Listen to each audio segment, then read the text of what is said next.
کیونکہ چھوٹے سے چھوٹے ایٹم سے لے کر گلیکسیز تک کا نظام ایک ترتیب سے چل رہا ہے جو کہ ایک ہی خدا کی موجودگی کی طرف ہم سمجھدار انسانوں کو اشارہ کرتا ہے کہ اگر پوری کائنات کا نظام بالکل ایک جیسا ہے، اس کی تمام ترتیب ایک جیسی ہے، تو اس کا خالق بھی کوئی ایک ہی ہوگا۔ فلم کے مطابق ہر سیلیسٹیل کو پیدا کرنے کے لیے اس کا بیج ایک زمین جیسے سیاروں پر اس کی تہہ میں ڈالا جاتا ہے، جہاں پر وہ کئی ہزار سالوں کے بعد اس سیارے کو پھاڑ کر اس سے باہر نکلتا ہے۔ مگر اس سیلیسٹیل کو پیدا ہونے سے پہلے اس دوران بہت زیادہ انرجی چاہیے ہوتی ہے جو کہ اس سیارے پر بسنے والی سمجھدار اور ذہین مخلوق سے اسے ملتی ہے۔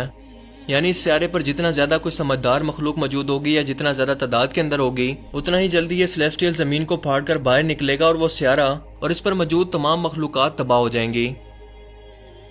اب یہاں پر کہانی شروع ہوتی ہے ایک سیلیسٹیل کی پیدائش کے لیے زمین پر بھیجے جانے والے ایک بیج سے، جس سیلیسٹیل کا نام ہوگا ٹمٹ، اور ہزاروں سالوں تک یہ بیج یہاں پر موجود رہے گا۔ اس دوران زمین پر ڈائناسور موجود تھے، اور ظاہر ہے کہ ڈائناسور کی موجودگی میں انسان جیسی سمجھدار مخلوق پیدا نہیں ہو سکتی تھی، اور اس کی وجہ سے یہ سیلیسٹیل بھی پیدا نہ ہو سکتا۔ اب اریشم ان ڈائناسورز کو ختم کرنے کے لیے ایک نئی طاقتور مخلوق کو پیدا کرتا ہے جس کا نام ہے ڈیوینٹس۔ اس مخلوق کی پیدائش کے اندر کچھ خرابی ہوتی ہے اور اسی وجہ سے یہ ڈائناسورز کو ختم تو کر دیتے ہیں، لیکن پھر خود سے ایوالو ہو کر ہر چیز کو تباہ کرنے لگتے ہیں جن کی موجودگی کے اندر انسان یہاں زمین پر رہ کر ایوالو ہو کر ترقی نہ کر پاتے۔ اور اسی لیے اب کی بار ریشم ایک مزید طاقتور مخلوق کو پیدا کرتا ہے جس کی شکل تو انسانوں جیسی ہوتی ہے، مگر وہ بہت ہی طاقتور اور ذہین ہوتے ہیں۔ اس مخلوق کا نام ہے ایٹرنلز، جن کی کہانی پر یہ پوری فلم بیس کرتی ہے۔ یہ لوگ آج سے 7000 سال پہلے زمین پر اپنے ایک اسپیس شپ سے آتے ہیں اور انسانوں کو ڈیوینٹ سے بچا کر انہیں ختم کر کے انسانوں کو ٹیکنالوجی اور ہتھیار دے کر ایوالو ہونے میں مدد کرتے ہیں اور انہی کے ساتھ بیس بدل کر رہنے لگتے ہیں۔ اب ذرا اس کہانی کی ٹائم لائن کو سمجھے تو ہمیں پتہ چلے گا کہ یہ ڈیوینٹس اللہ تعالیٰ کی پیدا کی گئی مخلوق جنات کو دکھا رہی ہیں جو کہ انسانوں سے بھی پہلے زمین پر موجود تھے، مگر سرکش اور نافرمان ہو گئے، آپس میں جنگیں کرنے لگے، فتنہ اور فساد پھیلانے لگے۔ تب اللہ تعالیٰ نے حضرت آدم علیہ السلام کی تخلیق کی اور انہیں زمین پر بھیجنے کا فیصلہ کیا، لہٰذا زمین سے ڈائناسور اور جنات کا خاتمہ ضروری تھا، جنہیں ختم کرنے کے لیے جبرائیل علیہ السلام نے فرشتوں کی جماعت کے ساتھ جنات سے جنگ کر کے انہیں شکست دی اور یہ بکھر کر دنیا کی ویران جگہوں تک محدود ہو گئے۔ اور بالکل یہی کہانی اس فلم کی ہے کہ ایٹرنلز ان فرشتوں کی جماعت کو دکھا رہے ہیں جو کہ زمین پر جنات سے جنگ کرنے کے لیے، جو کہ فلم میں ڈیوینٹس ہیں اور دنیا میں مختلف جگہوں پر بکھر کر آج بھی موجود ہیں۔ یاد رکھیں کہ فلم کے اندر ڈیوینٹس کی تخلیق کے اندر خرابی کو دکھایا گیا ہے، یعنی اللہ تعالیٰ کی ذات ایک ایسی مخلوق کو پیدا کر رہی ہے جس میں خرابی ہے، وہ مکمل نہیں ہے۔ اور بالکل یہی چیز آج فلمز کے ذریعے شیطان انسانوں کے دماغوں میں بھی ڈالنا چاہتا ہے کہ انسان کی تخلیق کے اندر بھی خرابی ہے، یہ نامکمل ہے اور اسی لیے اسے بدلنے کی ضرورت ہے۔ اور یہاں پر اس کے بدلنے سے مراد اس کی شکل و صورت کو بگاڑ کر اس کی توہین کرنا ہے، کیونکہ شیطان اپنے آپ کو اور اپنی جنات کی مخلوق کو انسانوں سے بہتر سمجھتا ہے، اسی لیے انسان کی توہین کر کے، اور وہ بھی خود انسانوں کے ہاتھوں، اسے بہت خوشی ہوتی ہے۔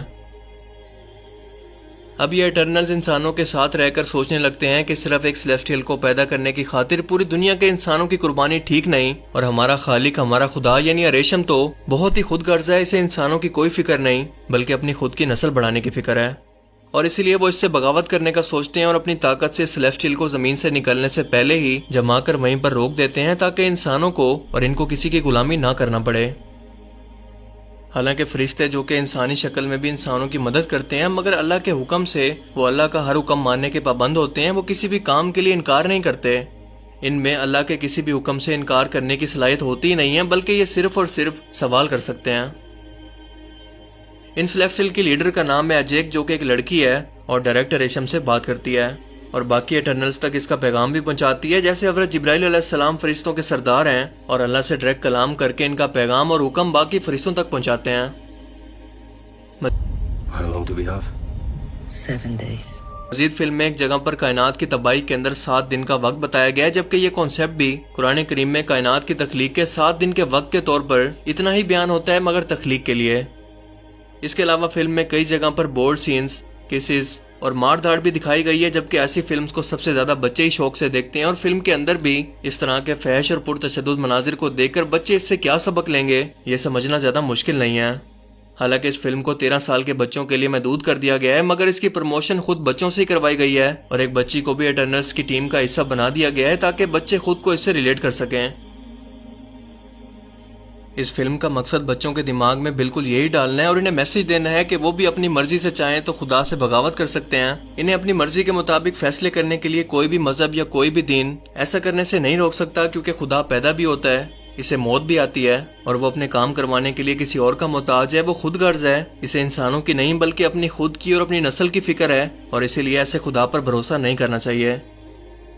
فلم میں بڑھتی ہوئی آبادی کو دنیا کا سب سے بڑا مسئلہ بنا کر دکھایا گیا ہے، جو کہ نیو ورلڈ آرڈر کا ایجنڈا ہے کہ دنیا کی آبادی کو کم سے کم رکھا جائے تاکہ دنیا کے انسانوں پر کنٹرول کرنا آسان ہو اور انہیں ذہنی طور پر غلام بنانا بھی. فلم کے ایک سین میں ہم عراق کے سراء کے اندر موجود ایک ایسے خلائی جہاز کو نکلتا ہوا دیکھتے ہیں جو کہ آج سے 7000 سال پہلے زمین پر ایٹرنس کو لے کر آیا تھا، جو دراصل ہیکل سلیمانی کو دکھا رہا ہے. اور اس کے نیچے موجود مسجد اقصی کا گنبد تباہ شدہ حالت کے اندر ٹوٹا ہوا ہم دیکھ سکتے ہیں، جو کہ بتا رہا ہے کہ مسجد اقصی فیوچر کے اندر تباہ ہوگی اور تیسری مرتبہ ہیکل سلیمانی بن کر رہے گا، جس کے نیچے سے تابوت سکینہ نکلے گا. اور یہ سب کچھ انڈائریکٹلی لوگوں کے سب کانشیس مائنڈ کے اندر بٹھایا جا رہا ہے تاکہ لوگ فیوچر میں اس کے لیے تیار رہیں. اگر ہم فلم کے پوسٹر پر غور کریں تو ایٹرنلز کے نیچے یہ لفظ لکھے ہیں کہ ان دی بگننگ، یعنی شروعات میں.